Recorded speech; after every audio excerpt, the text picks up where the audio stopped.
आपकी घर की अलमीरा में रखा जो सोना है उसकी वैल्यू पहले दिन ही 25% तक कम हो चुकी है। लेकिन कैसे? ज्वेलरी एक्सपर्ट्स के हिसाब से मेकिंग चार्जेस, जीएसटी और रीसेल डिडक्शन की वजह से गोल्ड ज्वेलरी खरीदते ही उसकी इफेक्टिव वैल्यू 10 से 25% तक कम हो जाती है। मतलब अगर आप किसी ने 2 लाख का हार खरीदा तो उसका इन्वेस्टमेंट उसी दिन लगभग 1,55,000 के आसपास रह जाएगा। इसके बाद भी पिछले साल इंडिया में लोगों ने 5 लाख करोड़ से ज्यादा का गोल्ड खरीदा। क्या गोल्ड खरीदने के लिए ये तरीका सही है? इसी सवाल के साथ शुरू करते हैं आज की video. Hey everyone, this is Straight Bits and you are watching पैसे की पाठशाला डे 9।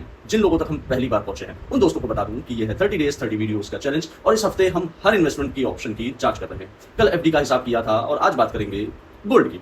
तो दोस्तों, अगर आप अपनी इन्वेस्टमेंट जर्नी स्टार्ट करते हैं तो सोना पोर्टफोलियो में होना ही चाहिए। सवाल सिर्फ 2 हैं, कितना और कैसे होना चाहिए। आज इसी पर बात करेंगे। पहले समझो कि पोर्टफोलियो में गोल्ड का काम क्या है। गोल्ड एक बॉडीगार्ड है। जब दुनिया में डर का माहौल होता है, वॉर क्राइसिस आती है, मार्केट क्रैश होता है, करेंसी गिरती है, तब सब कुछ गिरता है और गोल्ड अक्सर चढ़ता है। इसलिए मुश्किल वक्त में गोल्ड आपके पोर्टफोलियो को संभालता है। महंगाई के अगेंस्ट भी ये लॉन्ग टर्म में वैल्यू होल्ड करता है। पर गोल्ड कोई बिजनेस नहीं है जो डिविडेंड देता हो, ना ही इसकी कोई मंथली अर्निंग होती है। वो बस पड़ा रहता है। उसकी कीमत सिर्फ इसलिए बढ़ती है क्योंकि लोग उसे खरीदना चाहते हैं। इसलिए फॉर्मूला सिंपल है, पोर्टफोलियो का सिर्फ 5 से 10% गोल्ड में रखना है, इतना काफी है। और दूसरा सवाल कि गोल्ड रखें कैसे। इंडिया में अक्सर हम गोल्ड शादी में, धनतेरस पर, अक्षय तृतीया पर लेते हैं और यही वो तरीके हैं जिसमें गोल्ड खरीदते ही हम घाटे में चले जाते हैं। एक एग्जांपल और कॉन्सेप्ट आपको क्लियर हो जाएगा।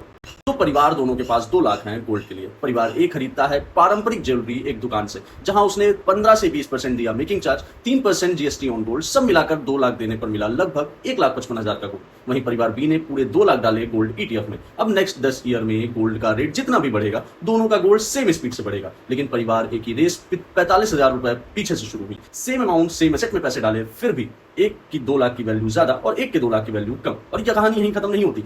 10 साल बाद परिवार ए अगर हार बेचने भी जाएगा तो सुनार बोलेगा मेकिंग तो वापस मिलेगी नहीं और थोड़ा वेस्टेज भी कटेगा। मतलब खरीदते वक्त भी कटा और बेचते वक्त फिर कटेगा। परिवार बी एक क्लिक में फुल मार्केट प्राइस पर सेल कर देगा, पैसा सीधे बैंक अकाउंट में। ये फर्क आया सिर्फ गोल्ड खरीदने के तरीके से। दोस्तों, अगर आप फिजिकल गोल्ड लेना ही चाहते हो तो ज्वेलरी से बेहतर है गोल्ड कॉइन या गोल्ड बार है। उसमें इन्वेस्टमेंट कर सकते हो क्योंकि उसमें मेकिंग चार्जेस बहुत कम होते हैं, पर जीएसटी फिर भी है। लेकिन अगर सिर्फ इन्वेस्टमेंट और वेल्थ बनानी है तो गोल्ड ईटीएफ या गोल्ड म्यूचुअल फंड ज्यादा एफिशिएंट चॉइस होती है। और हाँ, जब भी फिजिकल गोल्ड हो, BIS हॉलमार्क, त्रिकोणा लोगो चेक करके ही लो। प्योरिटी का झोल आज भी होता है। इस तरह अगर आप डिजिटल गोल्ड लेना चाहते हो तो डीमेट अकाउंट ओपन करो। गोल्ड ईटीएफ स्टॉक की तरह ही एक क्लिक में बाई हो जाएगा, एक क्लिक में ही सेल भी हो जाएगा। ना मेकिंग, ना लॉकर, ना चोरी कर। डीमेट नहीं है तो gold mutual fund normal app से 500 रुपए की SIP से भी शुरू कर सकते हो।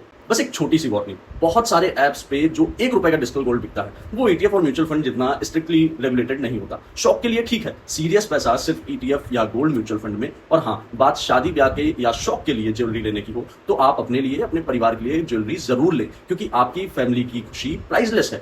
पर क्योंकि यहाँ बात इन्वेस्टमेंट की हो रही है, इसलिए आपको ज्वेलरी लेने पर होने वाली कटौती की बात बताई जा रही है।